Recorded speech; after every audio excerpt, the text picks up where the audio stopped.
I knew I wanted to work in the field of chiropractic medicine probably in grade 10. I can recall saying that that's what I wanted to be. It seemed like a profession that offered a way to help people and still be relatively safe, not having to deal with, when you talk about medical practices, you tend to see no home life, so there's no family time really, or it seems like there's super long shifts that are pulled, whereas with chiropractic medicine, it seems like you got the best of both worlds. You're a doctor helping patients, yet you don't have to deal with patients dying directly, and it seemed like there was a lot more flexibility in the lifestyle as well. My main passion really lies with teaching and education. Clinical practice is an avenue to get to that, but I find myself more and more focusing on students. The way that I look at it right now is if I deal with one patient, that patient is educated by me and we have an excellent one-on-one clinical experience. But if I deal with teaching future doctors or future therapists, I essentially teach that doctor and then they reach thousands of patients. If I write a book, then that book reaches doctors and then it reaches thousands of patients again. So I can really get the education and the basically the clinical excellence that I'm trying to get out there, a standard of care for everyone across a much broader scope. The real advantage that I feel like I have is often people writing these texts tend to be more academic oriented and don't actually have that much clinical experience, whereas I tend to have both of those, clinical and academic experience, that kind of mesh together to offer students and practitioners a lot more benefit for any material that they're looking at. Dr. Nick I met when I first started teaching at the massage school. I've been teaching here for almost 15 years in New Westminster, and Nick joined us several years ago on board, and I was immediately welcomed to the school by his humor. He's very intelligent and uses humor in his teaching. He's quite interesting to observe in a lecture. He's dynamic with his teaching. He speaks with experience and a wealth of knowledge and love of the profession to help young students learn. He was a good teacher for us. He's fun and unintimidating and approachable and personable, and it was a little overwhelming. The first term is overwhelming. You just don't even know what you got yourself into. I met Nick in our second year of our university degree at Thompson Rivers University. We had lab benches beside each other in organic chemistry class.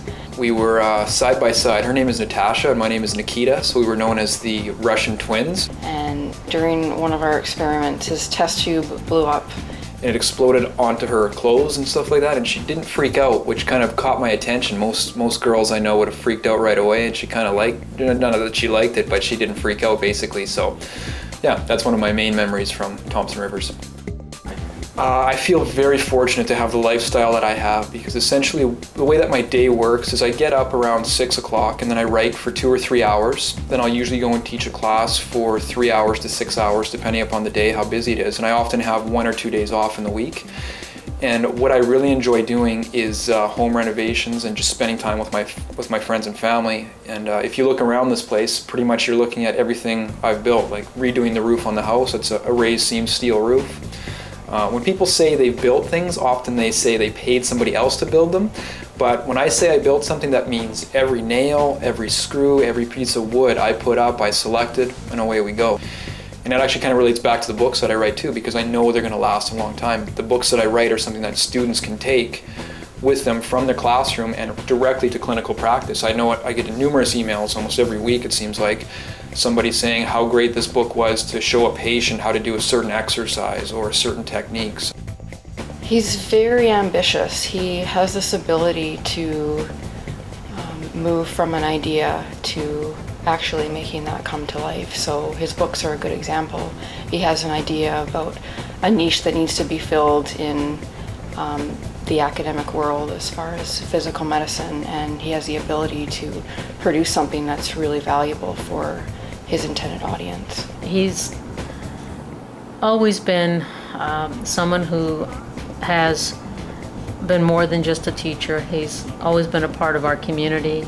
He's always taken an active interest in the WCCMT learning community and in the students, in wanting to help us grow as a community and build resources.